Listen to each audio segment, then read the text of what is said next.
சற்று முன் கிடைக்கப்பெற்ற மிக மிக முக்கியமான செய்தி ஒன்று வெளியாகியிருக்கு. சிபிஐயிடம் வசமாக சிக்கிய விஜய், மகிழ்ச்சியில் ஸ்டாலின். கரூரில் தாவேகா தலைவர் விஜய் பிரச்சாரத்தில் ஏற்பட்ட கூட்ட நெரிசலில் சிக்கி 41 பேர் இறந்தாங்க. இது தொடர்பாக சிபிஐ விசாரணைக்கு விஜய் 3வது முறையாக ஆஜராகி விளக்கம் அளித்தார். இந்நிலையில்தான் கரூர் பிரச்சாரத்தில் போலீசார் சொன்ன இடத்துல பிரச்சார வாகனத்தை நிறுத்தாததும் 20 மீட்டர் தள்ளி சென்று பிரச்சார வாகனம் நின்றதும் தெரிய வந்திருக்கு.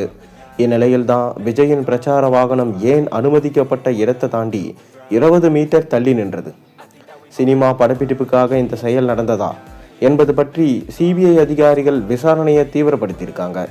நடைபெறவுள்ள சட்டசபை தேர்தலில் நடிகர் விஜயின் தமிழக வெற்றி கழகம் போட்டியிட இருக்கு.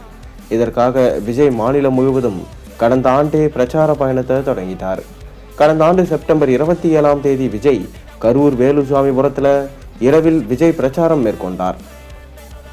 அப்போது ஏற்பட்ட கூட்ட நெரிசலில் பெண்கள், குழந்தைகள் என்று மொத்தம் 41 பேர் பலியானாங்க. இது தொடர்பாக கரூர் நகர போலீசார் தாவேகா நிர்வாகிகள் மீது வழக்கு பதிவு செஞ்சாங்க. தாவேகா பொதுச் செயலாளர் புசி ஆனந்த், இணை செயலாளர் நிர்மல்குமார் மற்றும் கரூர் மேற்கு மாவட்ட செயலாளர் மதியழகன் உட்பட தாவேகா நிர்வாகிகள் மீது வழக்கு பதிவு செய்யப்பட்டது. இந்த சம்பவம் தமிழகம் மட்டுமின்றி மொத்த நாட்டையும் உலுக்கி போட்டது. இதனையடுத்து SIT என்னும் சிறப்பு புலனாய்வு குழு முதல்ல விசாரித்தது. அதன் பிறகு தாவேகா உச்சநீதிமன்றத்தை நாடி சிபிஐ விசாரணை கோரியது. கரூர் கூட்ட நெரிசலில் சிக்கல் அதல்ல 41 பேர் பலியான வழக்க சிபிஐ விசாரிச்சுட்டு வருது. தாவேகா பொதுச் செயலாளர் புசி ஆனந்த், இணை செயலாளர் நிர்மல்குமார், ஆதவர்ஜுனா மற்றும் விஜய் உள்ளிட்டோரை டெல்லிக்கு அழைத்து சிபிஐ விசாரணை நடத்தி வருது.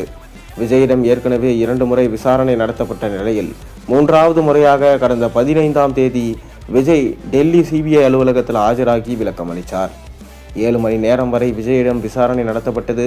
அப்போது கரூர் பிரச்சார கூட்டம் திட்டமிடப்பட்டது எப்படி, தாமதம் வந்தது உள்ளிட்ட பல்வேறு விஷயங்கள் பற்றி சிபிஐ அதிகாரிகள் கேள்வி எழுப்பியிருக்காங்க. இந்நிலையில் தான் கரூர் கூட்ட நெரிசல் வழக்கில் புதிய தகவல் வெளியாயிருக்கு. அதாவது சிபிஐ முக்கிய விஷயம் பற்றி விசாரணை தீவிரப்படுத்தியிருக்காங்க.